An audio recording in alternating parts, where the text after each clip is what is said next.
Hello guys, today we will discuss about the cytoplasm.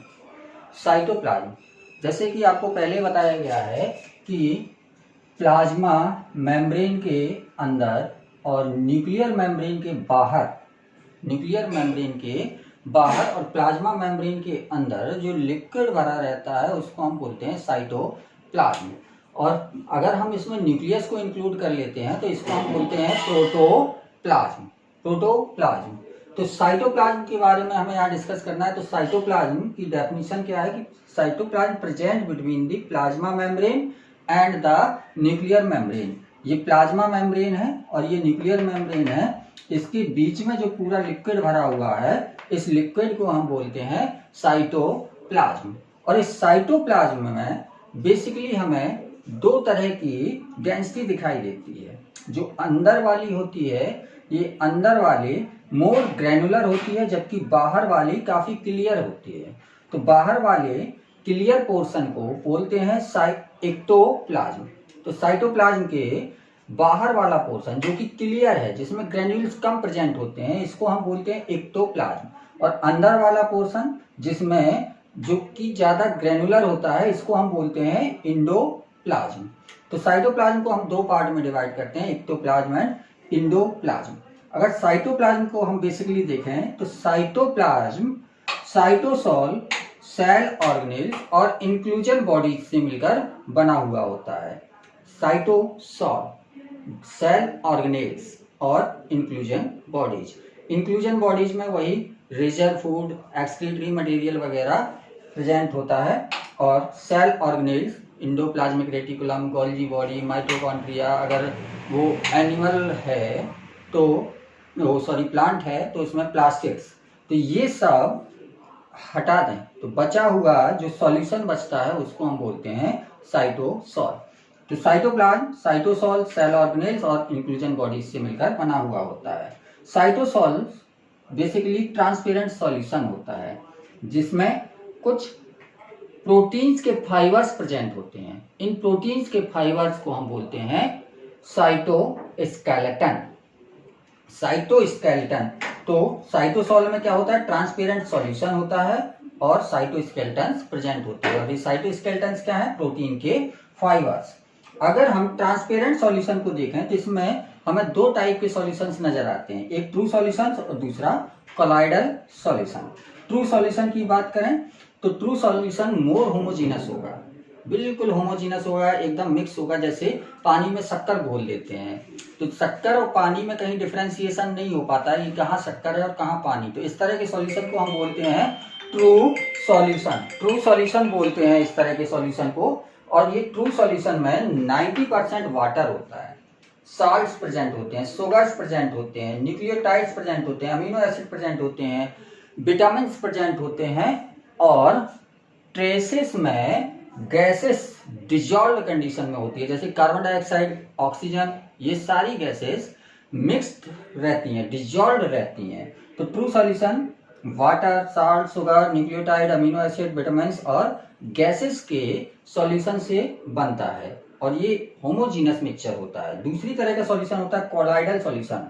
Colloidal solution को हम इस तरह समझ सकते हैं, जैसे पानी में हम बालू को घोलें या मिट्टी को घोलें, तो जब मिट्टी को घोल के छोड़ देते हैं तो हम देखते हैं कि मिट्टी के दाने थोड़े थोड़े से उसमें दिखाई देते रहते हैं। तो इस तरह के सॉल्यूशन को हम बोलते हैं कोलाइडल सॉल्यूशन। इसमें लार्जर मॉलिक्यूल्स होते हैं, इस वजह से ये दिखाई देते हैं इस सॉल्यूशन में। और ये दो तरह का होता है, सॉल और जेल। सॉल ये नॉन विस्कस होता है जबकि जेल मोर विस्कस होता है। सॉल नॉन विस्कस और जेल विस्कस होता है। तो ये कोलाइडल सॉल्यूशन होता है। तो जो ट्रांसपेरेंट सॉल्यूशन होता है साइटोसोल का, ये दो तरह से होता है, ट्रू सॉल्यूशन और कोलाइडल सॉल्यूशन। हम नेक्स्ट पॉइंट पढ़ते हैं, ectoplasm is more gel like. Ectoplasm क्या था, जो क्लियर सॉल्यूशन था बाहर वाला, ये एक्टोप्लाज्म है, ये ज्यादा गाढ़ा होता है, मोर विस्कस होता है, मोर जेल लाइक होता है। Functions of cytoplasm. साइटोप्लाज्म के क्या फंक्शन होते हैं, साइटोप्लाज्म वाइटल एक्टिविटीज जितनी भी होती हैं सेल के अंदर वो साइटोप्लाज्म में होती हैं। वाइटल एक्टिविटीज में जैसे रेस्पायरेशन वगैरह होता है, डाइजेशन होता है, जो भी होती हैं वाइटल एक्टिविटी जितनी भी हैं वो साइटोप्लाज्म के थ्रू परफॉर्म होती हैं। दूसरा मेटाबॉलिक पाथवे। मेटाबॉलिक पाथवे में जैसे रेस्पायरेशन का एक पाथवे होता है ग्लाइकोलिसिस जिसमें ग्लूकोज का ब्रेकडाउन होता है into pyruvic acid, crabs cycle चलती है। तो जितने भी मेटाबॉलिक पाथवे हैं ये सारे मेटाबॉलिक पाथवे साइटोप्लाज्म में चलते हैं। अब हम क्रेब्स साइकिल की बात यहाँ पर नहीं कर सकते हैं क्योंकि क्रेब्स साइकिल जो होती है ये माइटोकॉन्ड्रिया के अंदर चलती है, लेकिन ग्लाइकोलिसिस वाली जो पाथवे होती है वो साइटोप्लाज्म में चलती है। साइक्लोसिस जो सेल के अंदर साइटोप्लाज्म होता है ये रेगुलर मूवमेंट में होता है, या तो न्यूक्लियस के चारों ओर घूमता है या एक ही जगह पर इस तरह से छोटे छोटे सर्किल्स में घूम सकता है। तो ये रेगुलर मूवमेंट में रहता है साइटोप्लाज्म, और इस साइटोप्लाज्मिक मूवमेंट को हम बोलते हैं साइक्लोसिस। तो साइक्लोसिस मूवमेंट से क्या फायदा होता है, कोई मटेरियल जो सेल में एक जगह बना वो दूसरी जगह पहुंच जाएगा। साइटोप्लाज्म मूव करेगा तो यहाँ का मटेरियल यहाँ, वहाँ का मटेरियल यहाँ, इस तरह से मटेरियल सेल के अंदर ट्रांसपोर्ट हो सकते हैं। या एक जगह से दूसरी, एक सेल से दूसरी सेल में जाना है तब भी क्या होगा, उसको एक जगह से किनारे पर आना पड़ेगा प्लाज्मा मेम्ब्रेन के पास, तभी तो वो दूसरी जगह पर जा पाएगा।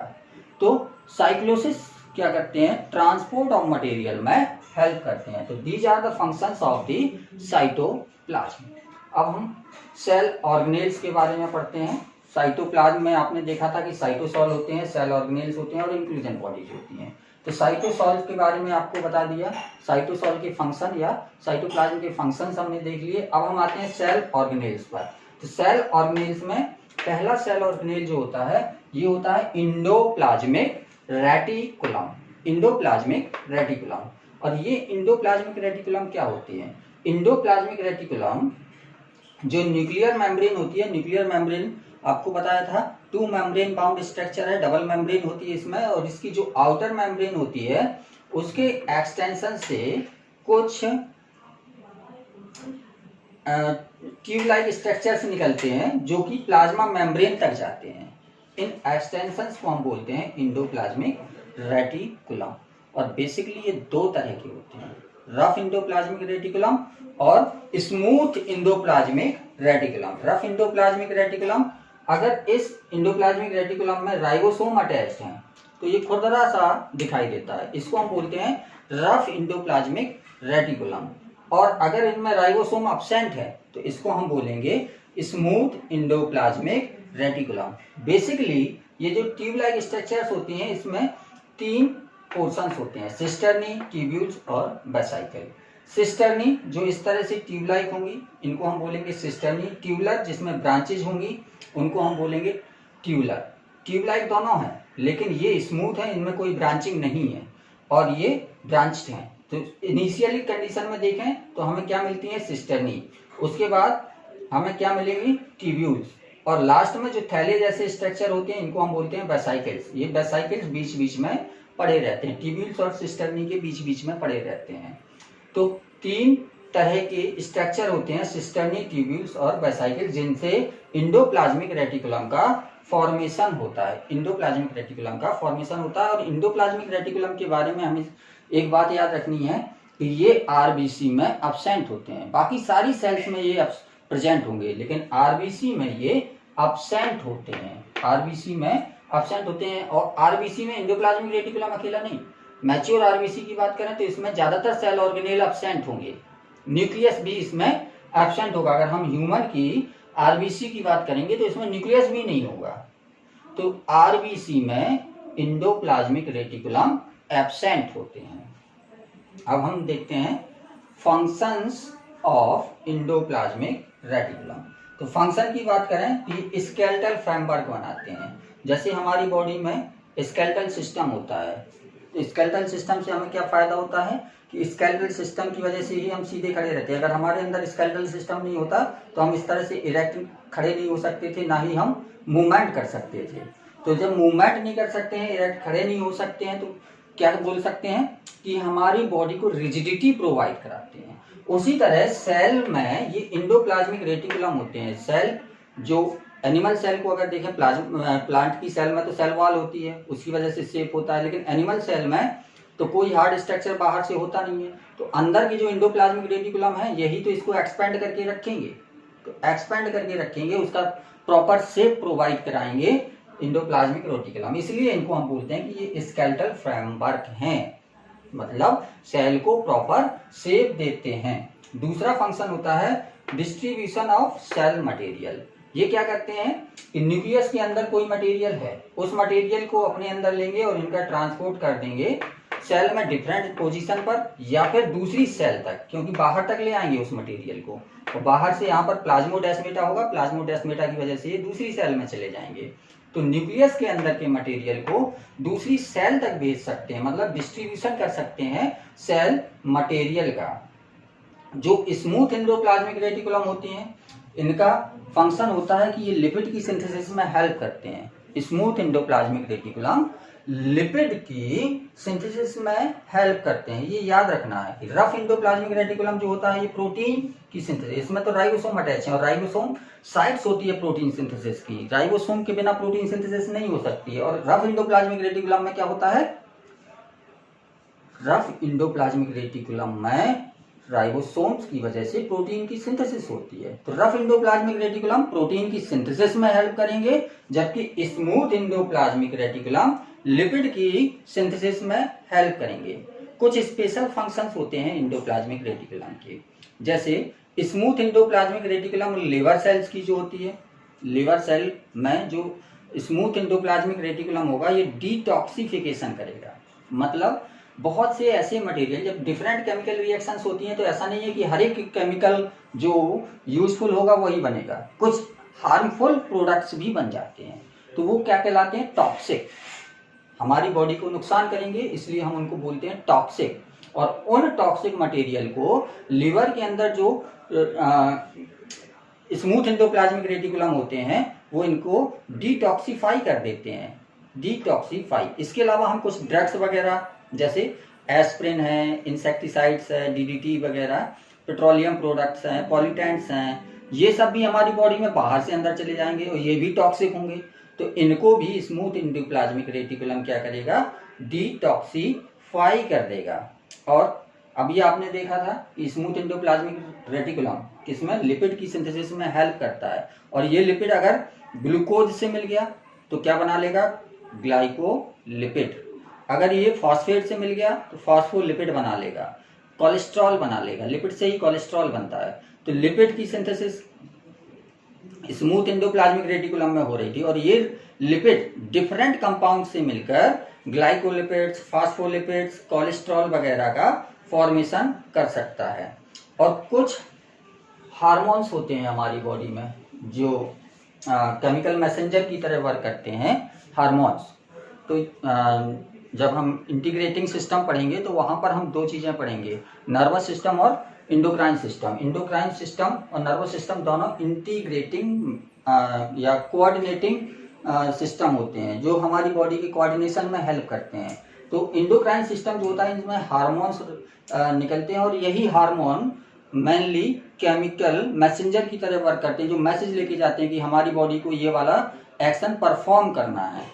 तो केमिकल मैसेंजर की तरह वर्क करते हैं हार्मोन्स। और हार्मोन्स बेसिकली प्रोटीन्स के भी बने हो सकते हैं, अमीनो एसिड के भी बने हो सकते हैं, और कुछ हार्मोन ऐसे होते हैं जो स्टेरॉइड के बने होते हैं। और ये स्टेरॉइड हमारी बॉडी में कहाँ से आएगा, यही जो लिपिड की सिंथेसिस कर रहे थे स्मूथ एंडोप्लाज्मिक रेटिकुलम, यही लिपिड का फॉर्मेशन यही लिपिड क्या करेंगे, स्टेरॉइड का फॉर्मेशन करेंगे, और वो स्टेरॉइड्स क्या करेंगे, स्टेरॉइडल हार्मोन्स का फॉर्मेशन करेंगे। अब ये 3 पॉइंट जो बताए थे ये स्मूथ एंडोप्लाज्मिक रेटिकुलम से हो रहे थे। अब रफ एंडोप्लाज्मिक रेटिकुलम में प्रोटीन की सिंथेसिस होती है, और प्रोटीन्स की बात करें तो एंजाइम्स हमारी बॉडी में जो होते हैं वो सारे एंजाइम्स प्रोटीनेशियस होते हैं, प्रोटीन के बने हुए होते हैं। तो रफ एंडोप्लाज्मिक रेटिकुलम से बनने वाली प्रोटीन्स क्या करती हैं, एंजाइम्स का फॉर्मेशन करती हैं, और ये एंजाइम लाइसोसोम में भर जाते हैं, और लाइसोसोम में भरने के बाद जहां जरूरत होती है वहां पर ये क्या करेंगे, हाइड्रोलिटिक एक्शन करेंगे, मतलब डिफरेंट केमिकल बॉन्ड्स को तोड़ने का काम करेंगे। तो लाइसोसोम्स के अंदर जितने भी एंजाइम्स होते हैं वो उन एंजाइम्स का फॉर्मेशन कहाँ पर होता है? रफ इंडोप्लाज्मिक रेटिकुलम में। और आपने एक प्लाज्मा मेम्ब्रेन का स्ट्रक्चर देखा है। प्लाज्मा मेम्ब्रेन के स्ट्रक्चर में देखा था कि 70% पोर्शन उसका जो होता था या मैक्सिमम पोर्शन जो होता था वो किससे बनता था? लिपिड बाइलेयर से बनता था। ये लिपिड बाइलेयर है। लिपिड की सिंथेसिस कहाँ हो रही है? स्मूथ इंडोप्लाज्मिक रेटिकुलम में। तो ये स्मूथ इंडोप्लाज्मिक रेटिकुलम से बनने वाला लिपिड प्लाज्मा मेम्ब्रेन्स का भी फॉर्मेशन करता है। और प्लाज्मा मेम्ब्रेन में ही प्रोटीन होती है। वो प्रोटीन कहाँ से आएगा? रफ इंडोप्लाज्मिक रेटिकुलम से बनने वाली प्रोटीन से। तो प्लाज्मा मेम्ब्रेन का फॉर्मेशन कौन करेगा? Endoplasmic reticulum. तो कुछ सिक्रेटरी प्रोटीन्स भी होती हैं, जैसे म्यूकस है, डाइजेस्टिव एंजाइम है, हार्मोन, इंसुलिन हार्मोन कैसा होता है? प्रोटीनेशियस होता है। तो ये सब एंजाइम या हार्मोन्स जो प्रोटीनेशियस होते हैं, तो एंजाइम तो सारे प्रोटीनेशियस होते हैं। हार्मोन्स में आपको बताया था कि कुछ हार्मोन्स स्टेरॉयडल होते हैं। तो स्टेरॉयडल हार्मोन किससे बनेंगे? स्मूथ इंडोप्लाज्मिक रेटिकुलम से। और जो प्रोटीनेशियस हार्मोन होंगे वो प्रोटीनेशियस हार्मोन किससे बनेंगे? रफ इंडोप्लाज्मिक रेटिकुलम से। तो ओवरऑल कहीं पर भी प्रोटीन या जो लिपिड से बने हुए मटेरियल हैं तो उनके फॉर्मेशन कौन करेगा? Endoplasmic reticulum. तो this is all about endoplasmic reticulum. Main points हैं, इतने पॉइंट्स आप याद रख लीजिए, मोर देन इनफ है। और आगे कंटिन्यू करेंगे हम नेक्स्ट जो ऑर्गेनेल्स हैं